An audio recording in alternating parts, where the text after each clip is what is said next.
Welcome to the 2021 New York State World Languages Professional Learning Series. My name is Candace Black, and I'm the World Language Associate in the Office of Bilingual Education and World Languages of the New York State Education Department. This workshop, Understanding Unit Planning with the Revised New York State World Language Standards Part 2, Checkpoint A, is with Rebecca Bluewolf. Checkpoint A students deserve rich, engaging units that maximize target language use and build global awareness.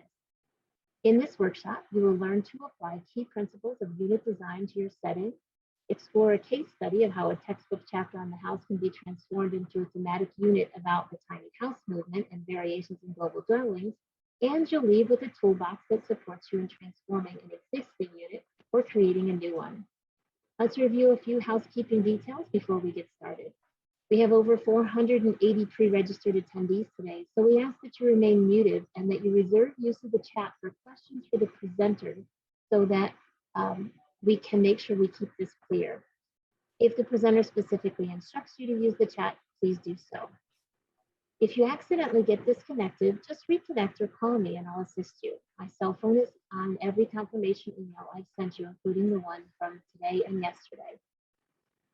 Bill Heller has already placed the link to the Google Share folder for this particular workshop in the chat, but we will continue to post this throughout, so don't worry, it will also be sent to you after the workshop.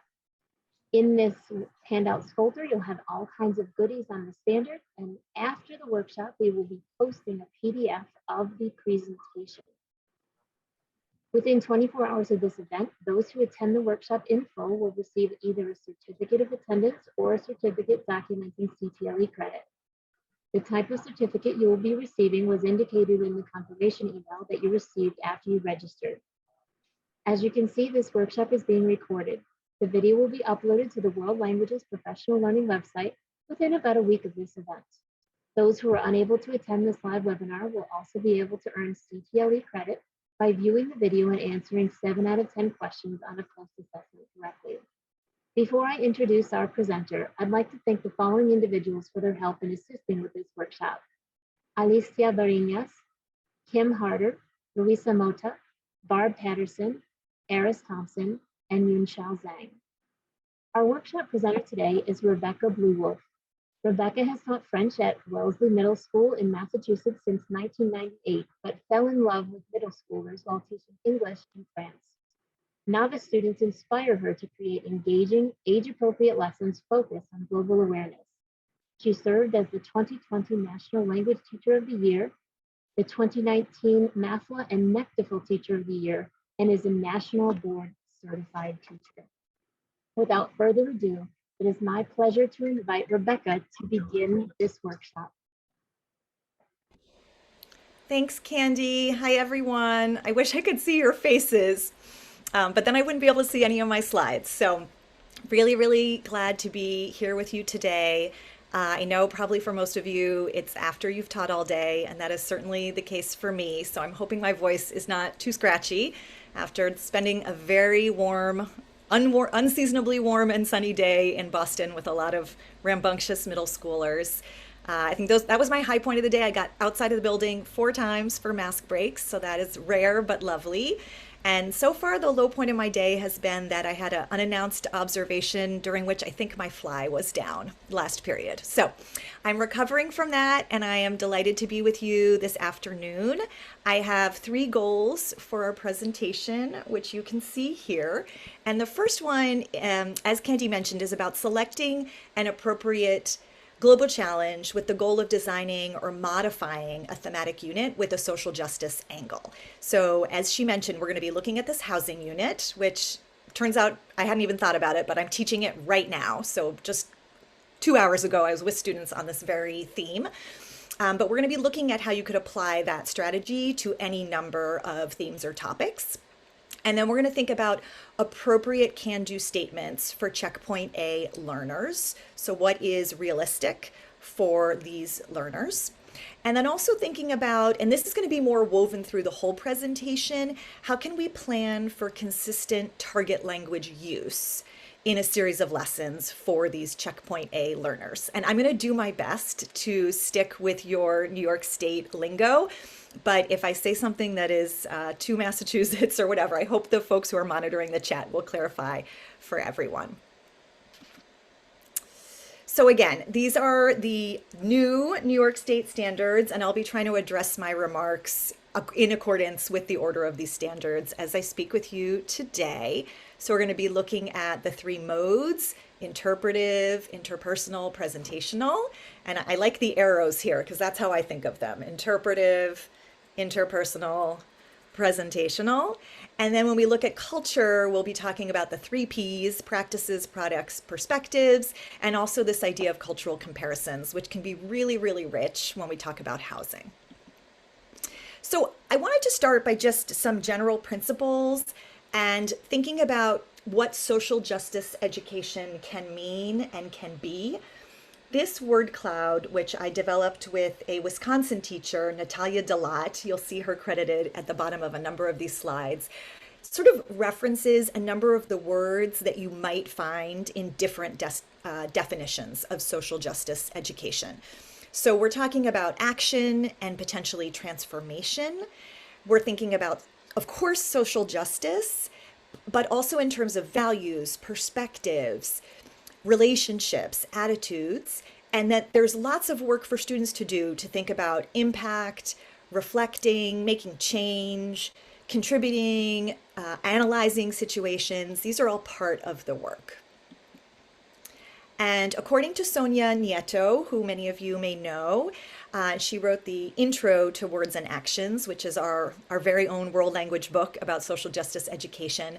When we're talking about this topic, it's something that really challenges, confronts, and disrupts. And so we're thinking about challenging stereotypes that might lead to discrimination, not just investigating those stereotypes, but actually trying to act against them. Thinking about providing resources that are necessary for all of our students to learn and really drawing on their talents and strengths in that work. And that there is very much a promotion of this idea of critical thinking and that students have agency to change our world. So it's pretty exciting. And I want to talk about how this work is possible in a classroom of beginning language students, because it might seem that this is something for very advanced learners who have lots and lots of language. At the same time, I think we need to be realistic about what we can hope to achieve. So when I started doing this work, in my mind, I was going to inspire my students. They were going to be in the streets leading the rebellion. And it quickly became clear that I really needed to back way, way up and think about just, could I raise my students' awareness of some of these issues?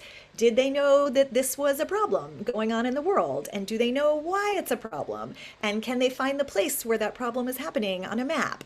And so, particularly for those of you who teach in the beginning years, and I as a middle school teacher am very much with you there, this is really a long-term goal. And so what we might achieve in 1 year in our classrooms is just one stepping stone. But if we look at our whole language program, I think we really can be quite ambitious in terms of what we hope to achieve.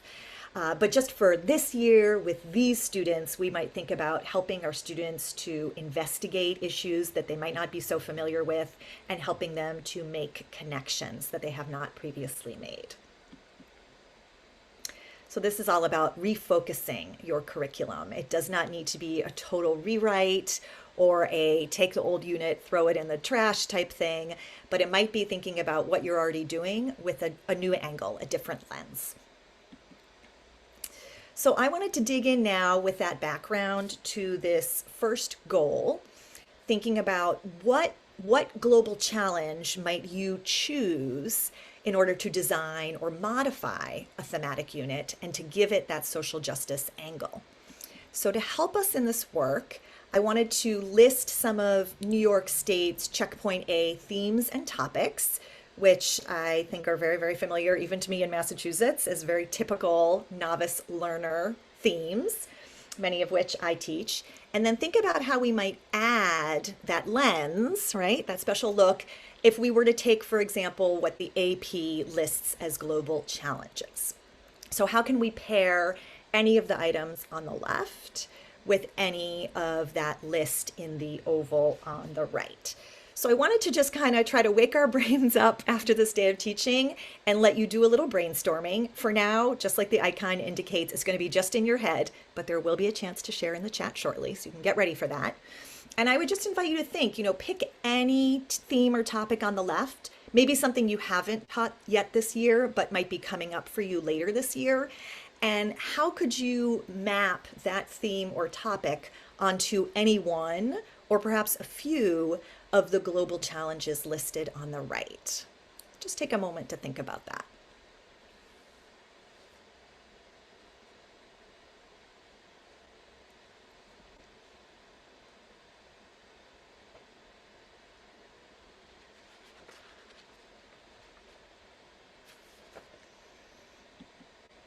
Okay, so I would love to hear in the chat box any ideas you have about how you might pair an existing topic or theme with a global challenge. I'm going to go back to the previous slide so you can see the word bank that I'm providing you with. But if folks want to drop in the chat any ideas that you have for combining a theme or a topic with a global challenge, and that might just spark some thoughts for you about where you want to head during this workshop, give you a little focus or direction.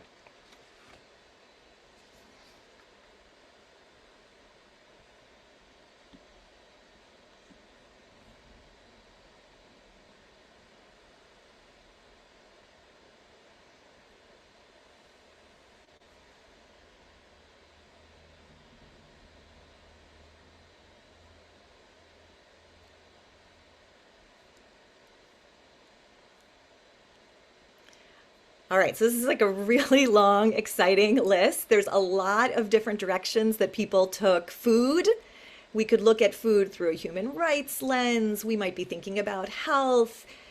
We might be thinking about economic issues, safety. Then people were getting into identity with diversity issues, identity combined with health. Identity with peace and war. Gosh, absolutely. Beautiful. Wonderful. All right. Thank you so much. And let me just say, I think if you had a couple world language teachers together around a pot of coffee, you could probably take almost anything on this left list and pair it with anything on the right and really come up with a really knockout unit. So I think what our work today is going to be about is how do we create the knockout unit that our checkpoint A learners can do in the target language? So we're going to kind of break that down. Thank you for everyone who shared in the chat. Really appreciate it. And so let's start by really digging into those can-do statements for our checkpoint A learners, because that's so much what's going to guide our work. And in order to do that, I just want to sort of respect that people are going to be coming to either tweaking or creating that new unit from different starting points. And just to come totally clean with you, my starting point was Discovering French Bleu, which was my absolute Bible, page by page, chapter by chapter, for over a decade of my middle school teaching career. And when I started designing my thematic units, I was still very much in the mindset that I needed to keep everything that was in the textbook and only add on without taking away any vocabulary or any grammar points from it. So that was my starting point. And then I came up with an enduring understanding, an essential question, and a performance objective that took that topic to a really different place. And everything I'm sharing with you here was inspired by other teachers. So this first enduring understanding, global dwellings vary due to a variety of factors, was inspired by a German unit that I saw some teachers put on for Carla in Minnesota one summer. And so that inspired me.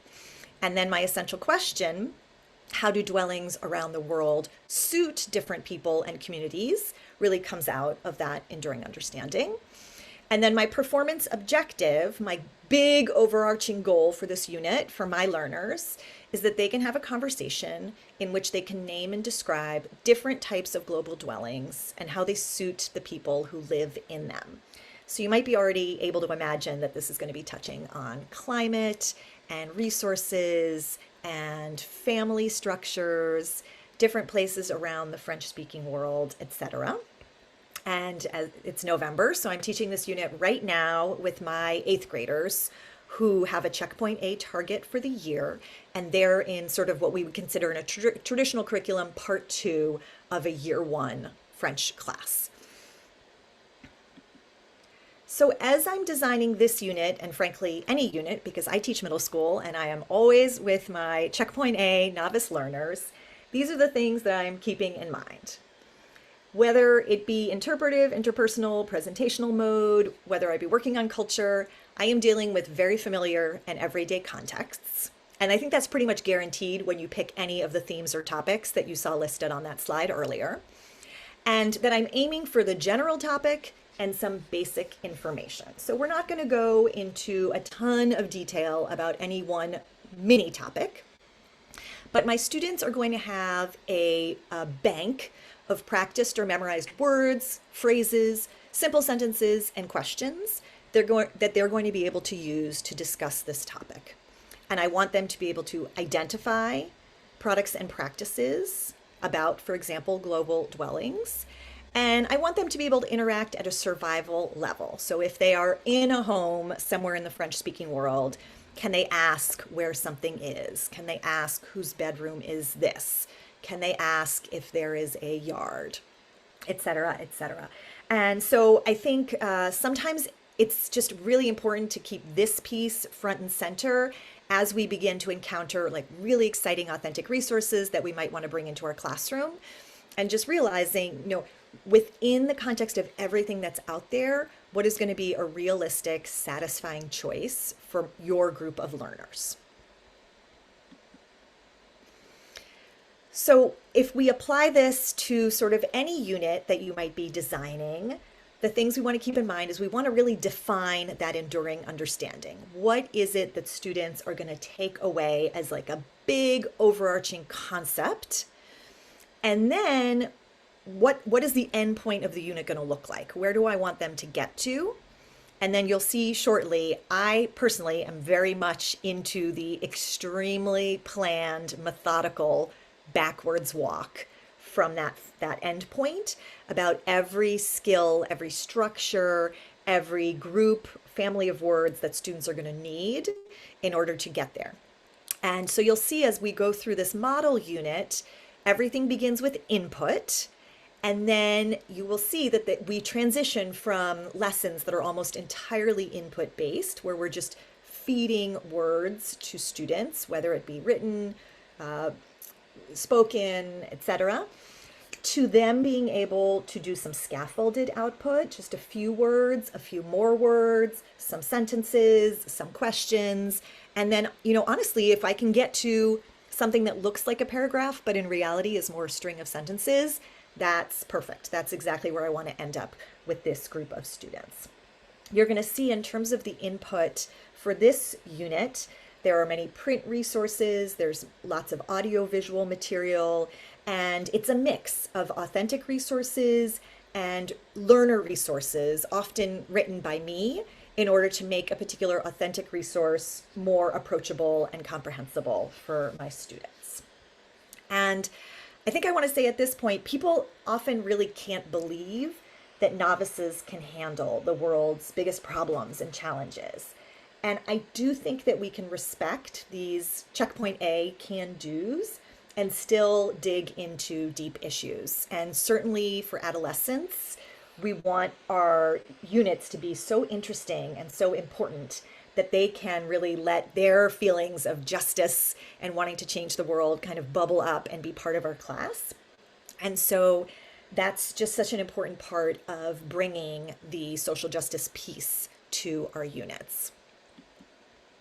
So I wanted to just show you a little snapshot of what my unit planning template looks like when it's filled in for a particular unit. And credit to Thomas Sauer for teaching me this unit planning technique. I find it very helpful. So I always have my proficiency target at the top, and then my big objective, the having the conversation. And then everything is broken down into smaller parts. So students being able to have a let's see if I can get my boxes going. There we go. So the big one, I want my students to be able to have a conversation about how tiny houses meet today's global housing needs. And then within that, I want them to be able to have conversation about different types of homes in the French speaking world. So that's one building block of then being able to think about tiny houses. They need to first be able to just talk about different kinds of homes. And then if we back that up, how do we get to a place where we can have a conversation about different types of homes? Well, we have to be able to identify the homes. We have to be able to describe them. We have to be able to compare them, okay? And then how do we do that? Okay, well, first we have to do the identifying. So I have to show them different types of homes and the parts of a home, and we have to be able to notice what's what. Ooh, hang on a sec, sorry. And then I want them to be able to describe those homes, that they're actually coming up with the language. And then from that, can they compare? Now, compare does not necessarily mean that they know the formal grammar for a comparison, but they might be able to say, this house has one living room, and this house has two living rooms, or this house is big and yellow, and this house is small and red. So there's different ways in terms of students' language to achieve something that produces a comparison without necessarily having the grammar for it. And then once they can do those parts, okay, now we can start describing a tiny house and its typical parts, which are basically the same as those of a regular house. So it's just a way to make it more interesting without adding any linguistic complexity. Once we've done that whole piece, you can see at the bottom, the 1B, little 1B, I can identify factors that influence where and how we live. And again, that sounds maybe like a really huge complex goal. I think when you see how it actually shows up in my classroom, it's quite doable. So this is my favorite visual for unit planning because every piece fits inside another piece, which allows you to go to a bigger and bigger place. And there's nothing extraneous. Everything is very focused. Everything has a purpose. Everything fits inside the next piece. And I came to this style of planning because I had spent some other summers writing units with different templates. And I had found that at the end of that work, I had really beautiful unit plans, but absolutely no idea what to teach on day one, nor on day two. So I have found that planning my units this way, while it takes a long time and it includes a lot of detail, your whole unit is ready to go when the unit plan is written, okay? So I'll just show you what I mean by that in this little example if we just break down one piece. Okay, so we're starting with this having a conversation about different types of homes. We need to identify, describe, and compare different types of communities. So this first part, I can identify parts of a home based on what I can see and hear. That's a daily learning target. So maybe that's what I'm doing in class on Monday, the first day of the unit. And what do students need to know or understand? I've got some language chunks. In this house, there is, it's the, I have my own, I have to share. And then I have the vocab of different parts of the home and a couple descriptions, very few. So just kind of the smallest body of vocab you can come up with that still lets students do this task. It's not a laundry list of every word that I know to describe a home. That would be way, way too much. And then after you've got this, what students need to know or understand, then the question is, what are the learners going to demonstrate so that you know, you can see what they know? And so then I have what we call here these checks for understanding, or like a mini performance assessment. Okay, students are going to watch this video and they're going to match images to parts of the home, okay, which involves no language production, right? This is all passive input. They're going to listen to a French children's story about a little boy going around his house throughout the day. And they're going to try to figure out which room is he at when they hear the different parts of the story. Oh, I can hear him splashing in the bathtub. Oh, I can hear him chewing. He must be eating in the kitchen, that kind of thing. And so I really like this type of unit plan because it does map it out.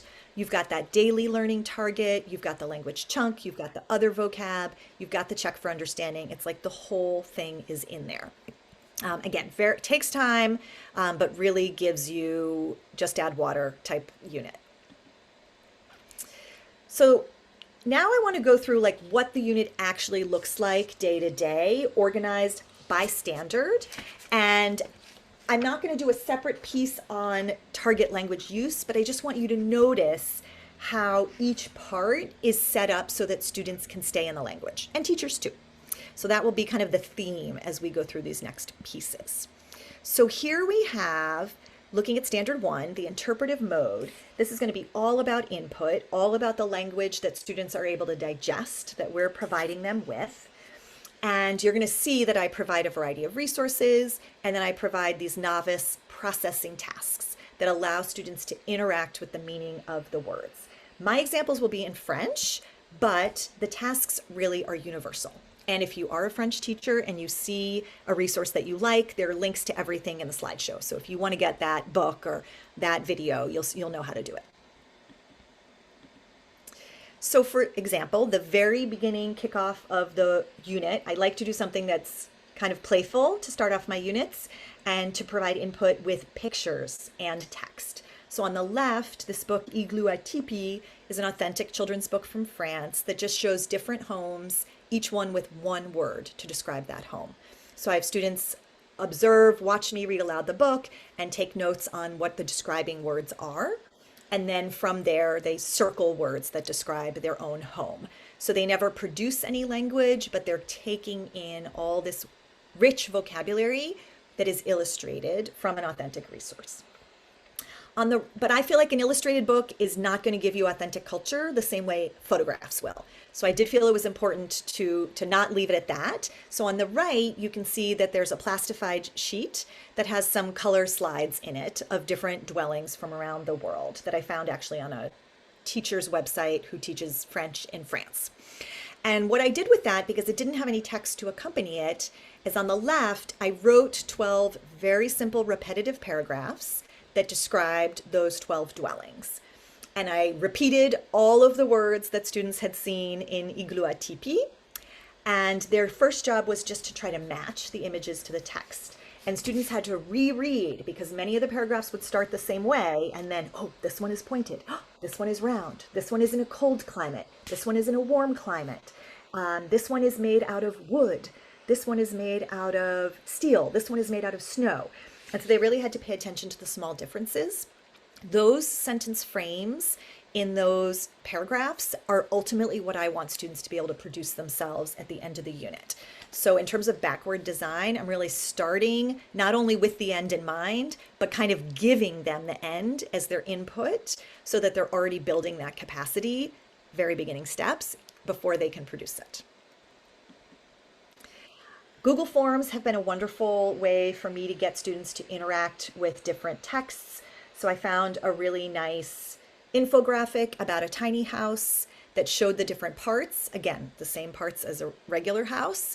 And I just asked very simple questions for the students to answer, allowing them to go back to the text, look at the question, repeating the kinds of vocabulary that I wanted them to be able to eventually produce throughout the unit.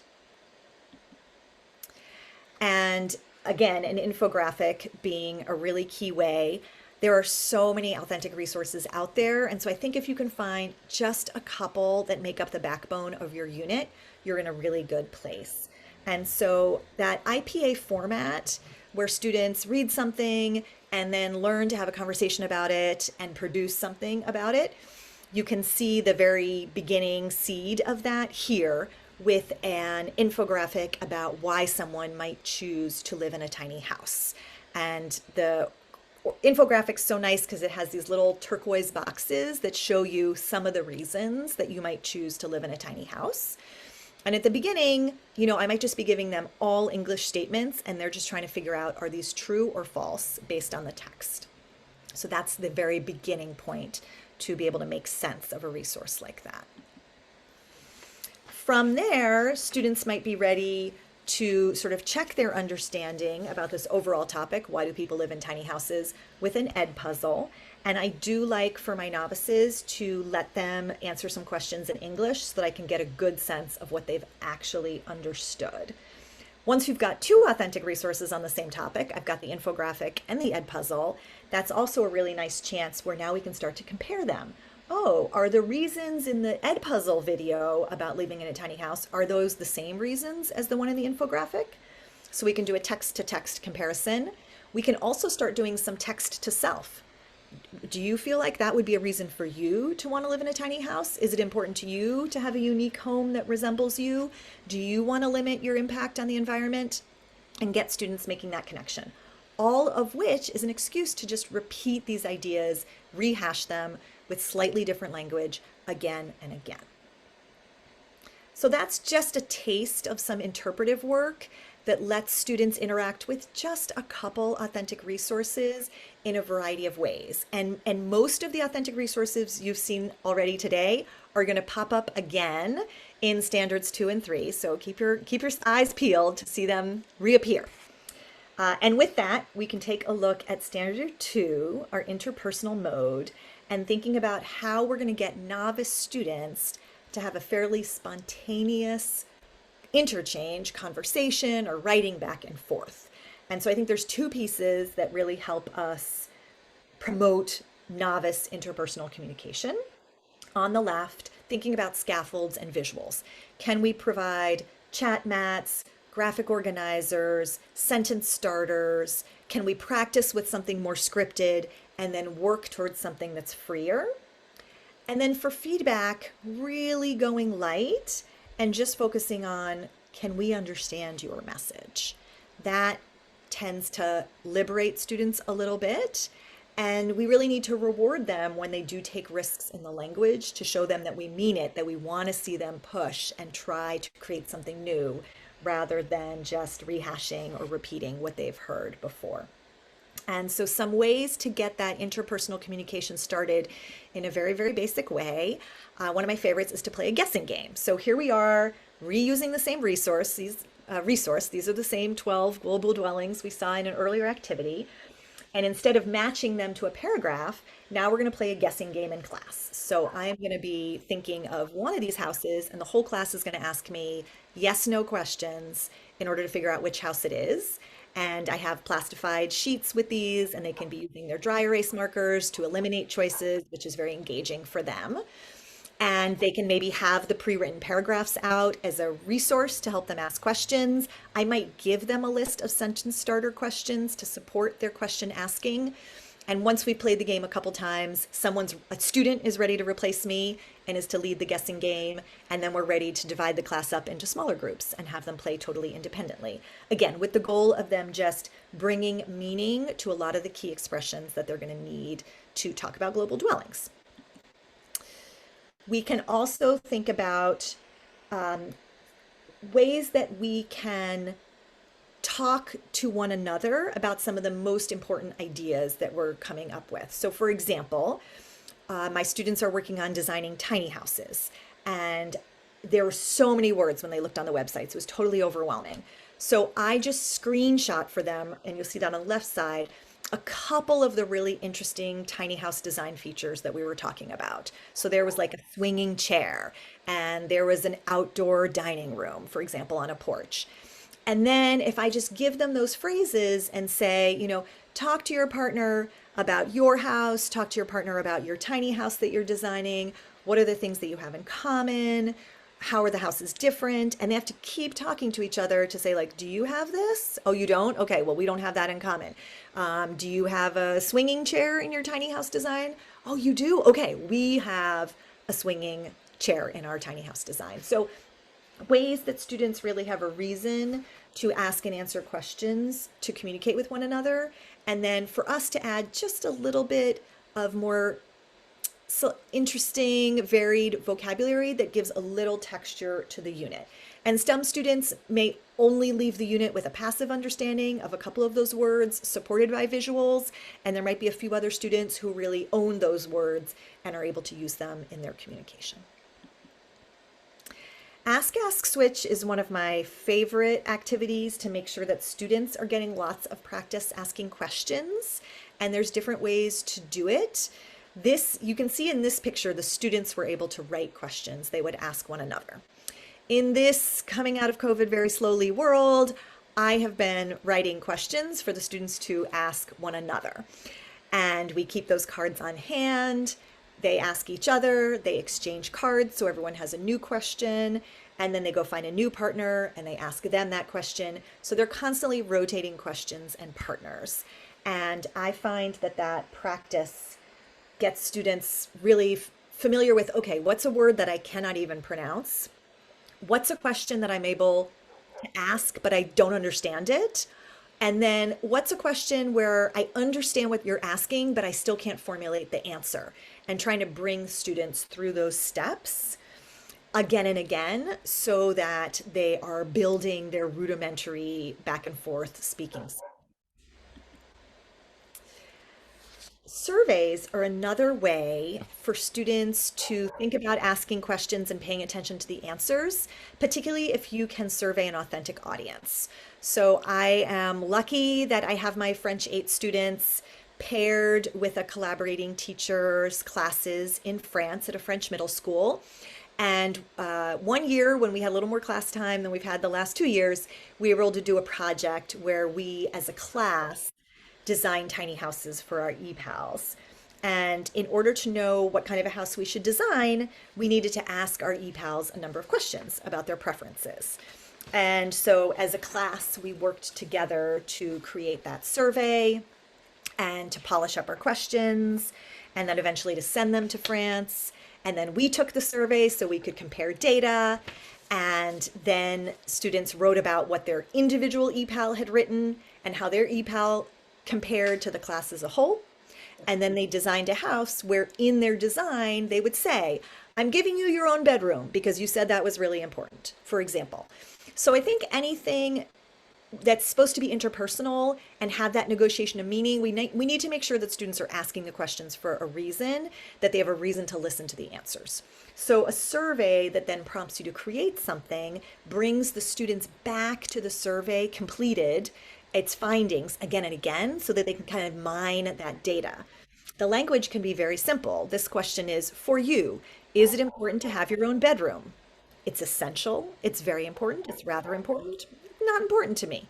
So again, the students get lots of practice with those expressions, and they also get to share an opinion, which I think is, highly appealing. So that was just a quick look at some interpersonal tasks that you might be using for this unit. And now I just want to give you a taste of the presentational. And so here we're really going for output full on.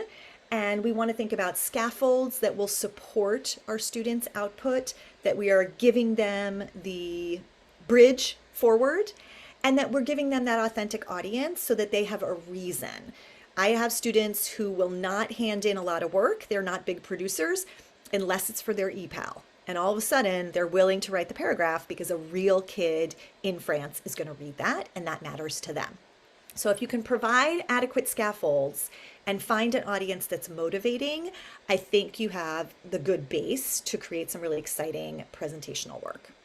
So if we talk about this goal of being able to compare what is same and different, which can sound kind of daunting linguistically, let's just come back. This is our old favorite resource, right? Some pictures from that global dwelling slides I had at the beginning, and think about, could students compare one of the houses from that slideshow to their own house? And this gives them a chance to practice the singular and the plural, right? What's the same? What's the difference? And I really like this setup. It's a little easier to manage, in my opinion, than a Venn diagram. It's called a double bubble mind map. And so when you're comparing the two things, everything that's in the middle is what they have the same in common. And everything on the outside describes only that house in this case. So this is a really powerful visual setup for learners. And it lends itself well to then students being able to talk to a partner about, oh, what did you find about your house? Because it's a great scaffold for subsequent speaking tasks once they've created that written prompt. Again, all based on the same resource that we saw at the beginning. If we go back to the survey that we had given our EPALs, that becomes then some language that they could use to create and justify a house design. So we had a question on the survey about what are your goals? And again, we went back to the infographic about the 6 reasons people live in a tiny house. This question just lists those 6 reasons. And then the students had surveyed their EPALs, which of these reasons is important to you? And then they made a slide with just simple pictures. I'm looking for a house that saves me money and that is different, that is unique. And you can see how these 2 pictures illustrate that. They're really just borrowing language from the survey to communicate their own ideas. But it's pretty sophisticated language, right? It came from an authentic resource. It came from the infographic. Then they paid attention to it in order to put it in the survey. Then they had to understand the survey responses, and then they had to illustrate the survey responses. So they're getting lots of touch points on a couple high-level concepts to show, like, I want to save money, or I want a house that is unique, that resembles me, which doesn't necessarily start off by sounding like novice level language.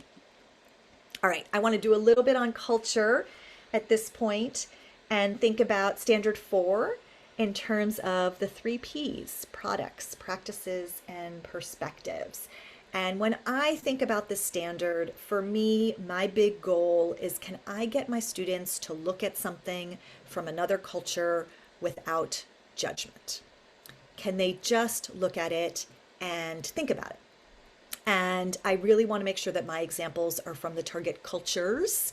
So I am very intentional about traveling the world with my examples.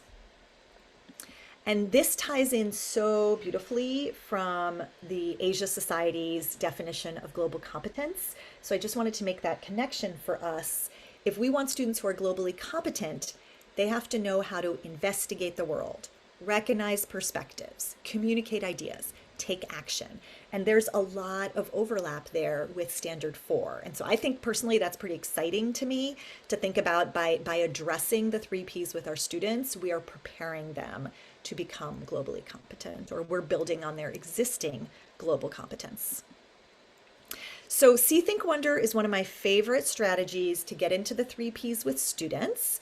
And it comes from the Harvard Thinking, let me get this right, Thinking Project. That's not quite right, I apologize.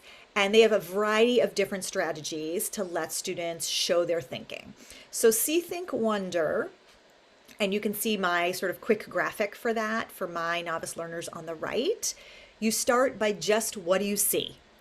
So I give them a floor plan of a tiny house. I give them the language, in this image I see, and then I give them a list of places they might see in a house. So this is really just them putting together pieces in order to build some baby sentences. It's highly, highly scaffolded output. From the See, we head to the Think. So now that you've seen all those things, what do you think? When I see this image, I think that, and maybe this is a chance for them to do some describing. So I repeat the words that they saw in their very first book of the unit, igluatipi, all those describing words. Do you think this is an old house? Do you think it is modern? Do you think it is fragile? Do you think it is tough and solid? Is it round? Is it pointed? Do you think it's a house that could move on wheels or float on the water? Where do you think it is? So that gets students doing a little bit imagining, still with highly scaffolded output. I'm giving them all the words to build. And then finally, the wonder, which I think is the most exciting piece, is to try to think about what are some questions that students can come up with when they analyze an image like this. So when I look at this image, I ask myself, I wonder, why, how, if, and then see what students can build from there. And that can make for a very simple sounding conversation, but that really has some depth and texture to it. So I absolutely love that thinking pattern as a way to work with really any authentic resource. It can be purely visual. It doesn't even need to have any language on it with my students. Another favorite resource for me in this unit is Dollar Street, which is a very interesting project out of Sweden, I believe, where photographers go around the world and take pictures of every aspect of people's homes and family life. And then they organize the houses and the families on a street from poorest to richest. And you can search by particular country. So I have my students go through this and check off all the French-speaking countries on a variety of continents. And then they compare the homes of all those different countries. And so I give students a bunch of different graphic organizers so that they can go through and study a couple different families and study the homes. It's a way for them to notice, and this is very much the argument of the creator of Dollar Street, that homes in different countries, but from people of similar incomes, look a lot alike. If I earn the same money as someone in China, in all likelihood, we have the same IKEA comforter on our beds. And I might have a lot more in common with them than someone else who lives in the United States, but at a different income level. That's kind of the argument of the site. But it provides just an unbelievable wealth of riches of visual material. Students can look at all different kinds of houses, all different materials. They can see the families, they can see how they live. And again, thinking about see, think, wonder, it prompts a lot of questions and deeper thinking about the role of climate, economics, family structure, the availability of different materials, about how people live the way they do. And that gets back to our 3 Ps, I think. And then our last standard, thinking about comparisons, our goal here really is to develop some awareness of how our culture or cultures are like and not alike target cultures. And that can be a lot of different things. Again, going back to that survey that my students wrote for their ePals, they were able to think about, okay, we were able to analyze the data because we did it on a Google form. French ePals, if we look at the 6 reasons, again, back from the infographic, why do people want to live in a tiny house? We asked the French ePals, which of these 6 reasons speak to you? And we noticed, okay, the French ePals are really focused on saving time and money. And then after that, they want a unique house. But the students that I interviewed in our class, what did they say? For them, they really want the unique house. And after that, they're interested in reducing their environmental impact. And then we can have a conversation about like what is important to kids in France? What is important to kids at our middle school? And we might wonder, like, why is that so different? Why do the French kids want to save time and money? And we didn't think that was very important. And we might not come up with a defined answer, but we are doing some wondering and we are noticing some differences and some similarities. We might notice I'm not very much like the other kids who filled out the survey in my class. I'm much more like one of the French kids. And then you might remember earlier on in the unit, I talked about how the students would be able to distinguish between chosen and imposed factors that influence how and where we live. And I know when I read a can-do like that, initially it's like, what, novice? Are you kidding me? But here's a way to do it that's, you'll see, I think, pretty straightforward. So I list a lot of factors, most of which are cognates. We kind of check in with the class that we understand what these mean. And then we simply list which ones do we think are choices, which ones are imposed, which ones are not a choice. And that allows us to distinguish, even though what we're essentially doing is copying cognates into 2 categories. But I think, again, that's the novice path forward in order to be able to reflect on the bigger why of this unit, right? If we come back to that enduring understanding, I can understand why different people live in different ways and why that makes sense in their home cultures. If we're able to distinguish between, oh, right, some of these things are chosen and some of these are imposed, that really gets back to that in a pretty deep way. So that was a whirlwind tour. Again, I just want to come back to what the goals were. We wanted to try to select that appropriate global challenge in order to design or modify a thematic unit with a social justice angle. And I think in the chat, we have ample evidence that you are more than up to the task. We've got lots and lots of great ideas mixing and matching from our participants today. So thank you for that. And then thinking about those appropriate can-do statements is so much about just bringing ourselves back to what is realistic. What are they going to be able to do? And how can I take this like really interesting, rich idea and make it linguistically very simple while still respecting and maintaining that interest of my students? And then again, I tried to show in the examples through each standard how that can be done in the target language, mostly with just a ton of scaffolding and very thoughtful preparation. So as you're writing the unit in the template, if you're really thinking about what are the words they're going to need to know just to do this, and are those words that they need to just passively know or they need to be able to produce? And every year I'm like whittling the list down. I think they could do it with less. I think they could do it with less. Or maybe there's a couple small words that I can add that are going to really amp the interest up. So for example, after a couple years of teaching this unit, I added, I have my own versus I have to share. And that is something that students want to talk about. If they have to share a bedroom, if they have to share a bathroom, if they get to have their own bedroom, that is a conversation starter. And so, we can be responsive to our students' interests and needs as we allow these unit templates to kind of evolve over time. So with that, I want to just hear, I think we have three facilitators, Joanne, Bill, and Lori, who have been culling the chat and are going to throw some questions out. I just thought this was a funny image about having a lot of questions in our mysterious world. And I've also got my contact information here. I love hearing from other teachers. So if something wakes you up at 2 a.m.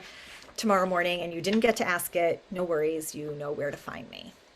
So happy to take questions at this point. And I'll just say, when you get this PDF, there's an additional slide that has lots of links to all the authentic resources, and even just like to see the survey itself and to see the See, Think, Wonder. I think no matter what language you teach, there's stuff in there that you can modify to your setting.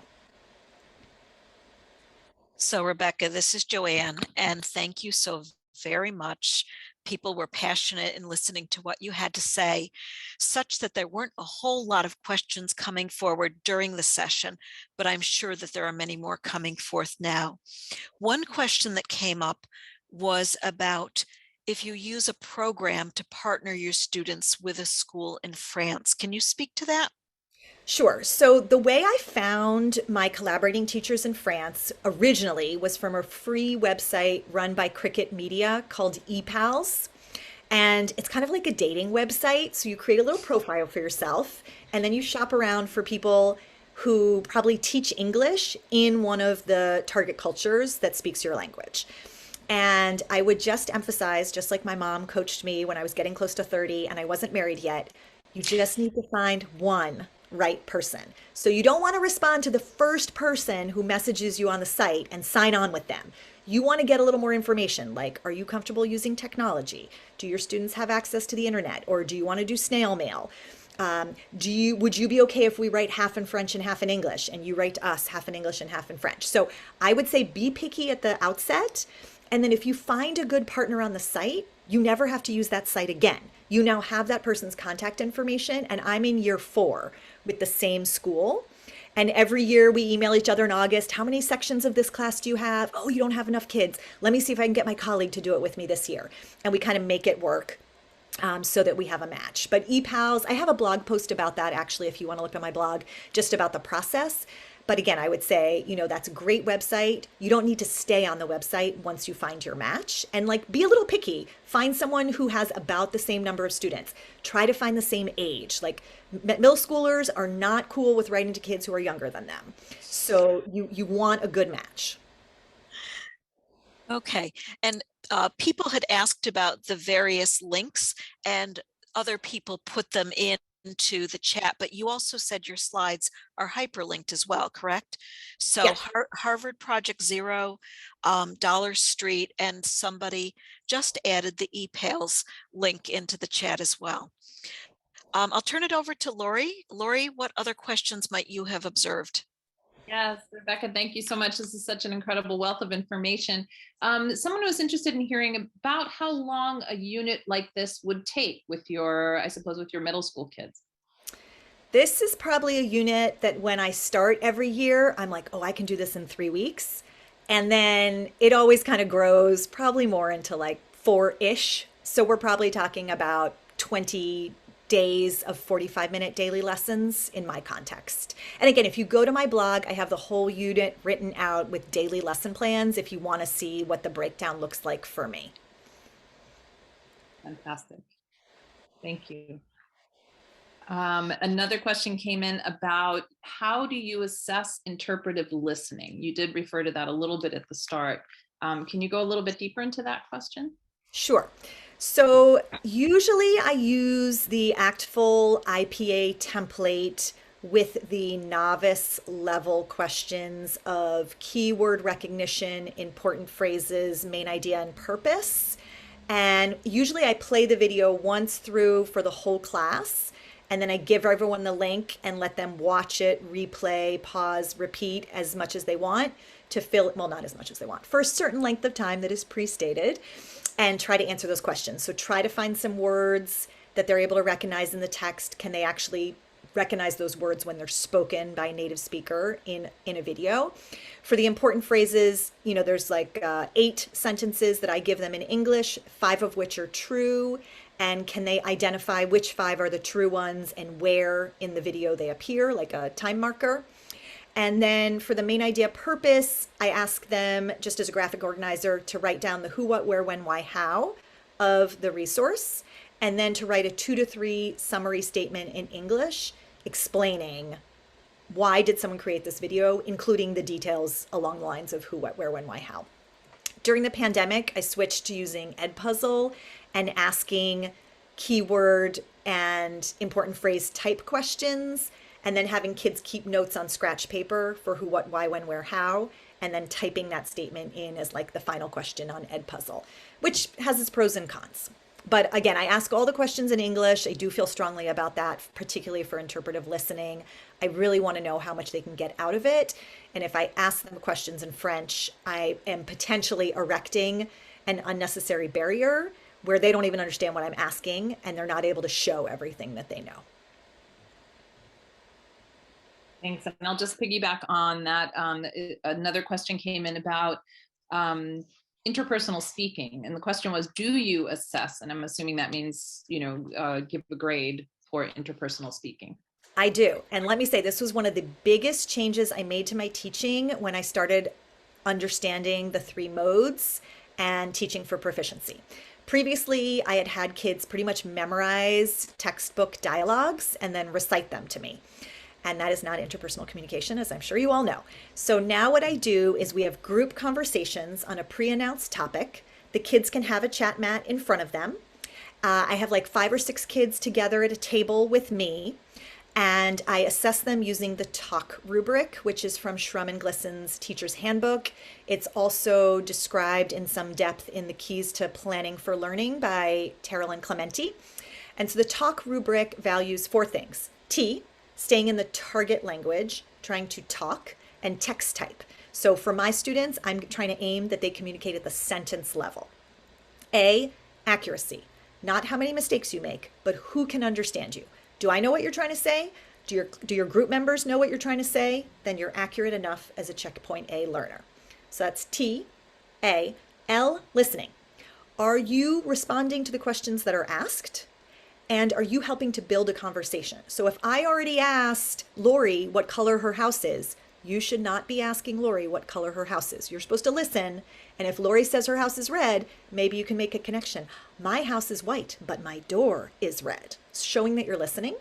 And then the K of talk is about being kind, which I don't mean like you're nice. I mean that you're doing your part to keep the conversation going without taking over.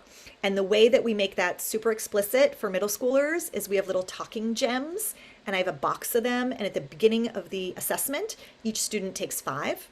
We talk for about 10 minutes, 8 to 10 minutes.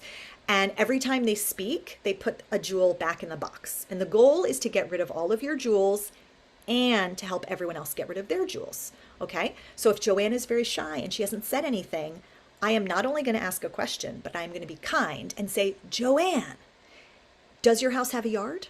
Okay, and then I'm bringing her into the conversation.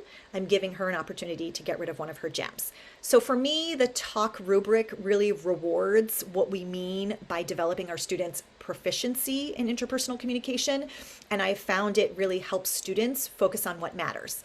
And when I gave that example of ask, ask, switch, that is a little activity that we do that is building, like a building block, so that we can eventually have a talk conversation on that topic. Students have practiced asking lots of different questions, answering lots of different questions, and then we try to bring it together to have a group conversation, which I also think in this day and age builds some really important SEL skills. The kids have to look at each other and make eye contact to figure out who's going to speak next. They have to actually listen to what people are asking so that they know what to answer. They have to pay attention to who's participating and who isn't and try to bring them into the conversation. They have to monitor their talk time and their air time. So it also kind of builds classroom community in a nice way. A lot of kids say they feel very comfortable demonstrating their skill in that format. Oh my God, I'm in love with the gems. Bill, do you have any questions from the chat? Sure.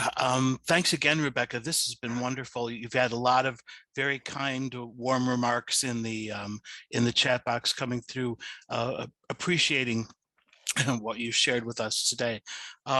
One comment that I'd like to share too is that one of the participants saw how they could easily level this up, level the basic structure of what you've presented here, level it up to the next checkpoint, and just by changing the text types that they are requesting for output and the sophistication of what they're expecting them to get from the input. So that was an interesting thing. Now, when you still do the talk rubric, I know the original Schrum and Glisson, you just assessed one at a time. Do you do all four at once in the course of this conversation? I do. And again, if you look on my blog, I have a blog post where you can see some of the visuals of how I do it. Everyone in my department does it, and we each do it a different way. So the way I do it is I have a clipboard with every kid's name, and then I have 4 columns, TALK. And I leave the most space for the A because with the accuracy, I am taking notes on common errors that I want to address with the group as a whole, but not interrupting while they're speaking.